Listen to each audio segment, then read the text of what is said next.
My name is Daniel. I'm 35 years old, living in California, and I've spent most of my adult life building a business from scratch. Years of sleepless nights, sacrifices, and risks finally paid off. And today, one of my proudest achievements isn't just my company, but also my $1.8 million car collection. It's not just about the money. Each car tells a story of my struggles, my victories, and my journey from having nothing to finally making something of myself. My garage isn't just filled with machines, it's filled with memories. But little did I know, the very thing I treasured most would soon become the center of the biggest conflict in my marriage. It all started one Saturday morning. My wife, Melissa, walked into the garage while I was polishing my Lamborghini Aventador. She looked upset, pacing back and forth, and then out of nowhere she dropped a bombshell. "Daniel, I need you to sell your cars." I laughed at first, thinking she was joking, but her expression was dead serious. I asked her why on earth she'd even think of such a thing. And then came the shocker. "It's for my sister Vanessa. You know her bakery hasn't been doing well. She needs money to expand, and I promised her we'd help." I couldn't believe what I was hearing. Melissa wanted me to sell my $1.8 million car collection, something I built with my own blood and sweat, to fund her sister's failed bakery. I tried to explain calmly. "Melissa, I've supported Vanessa countless times. I gave her money when she started, I paid her rent when she fell behind, and I even covered her credit card debt. But selling my cars? That's not an option." Melissa's face turned red with frustration. "You're being selfish. These cars are just toys. Vanessa's dream is falling apart, and you could save it," I reminded her. Vanessa never managed money properly. Every time she got help, she wasted it.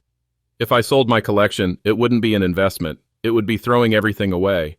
But Melissa wouldn't listen. She stormed out of the garage, slamming the door behind her. The next few weeks were filled with tension. She stopped talking to me properly, avoided dinners, and whenever we spoke, she circled back to the same demand: sell the cars. I began to wonder, was she doing this out of loyalty to her sister, or was there something more? One evening, I got my answer. I overheard a conversation between Melissa and Vanessa in the kitchen. They thought I wasn't home. Vanessa was saying, "Once Daniel sells those cars, we'll have enough, not just for the bakery, but for the boutique, too." My heart dropped. So it wasn't just about the bakery. It was about their wild fantasies, dreams they wanted me to fund with the sacrifice of everything I'd built. That night, I confronted Melissa. I told her I'd heard everything. Her face went pale, but instead of apologizing, she doubled down. "You don't understand. Family should come first. If you love me, you'll do this for me." That was the moment I realized this wasn't about love, it was about control. So I made my decision. The next morning, I called Vanessa and Melissa into the living room.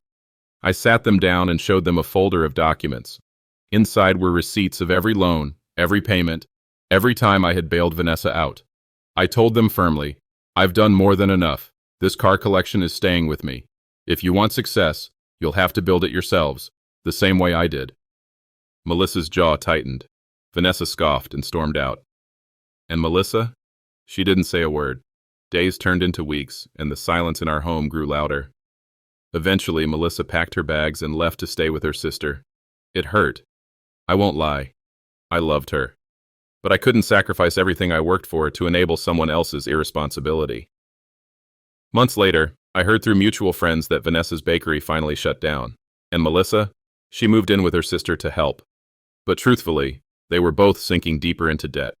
Meanwhile, I kept my business running. I kept my car collection, and I kept my dignity. Looking back now, I realize something important. Sometimes the people closest to you will try to guilt you into giving up everything you've built. They'll disguise it as love or family loyalty. But love is not about control. Family is not about draining someone until there's nothing left. In the end, I chose self-respect over manipulation. And though I lost a wife, I kept my soul intact.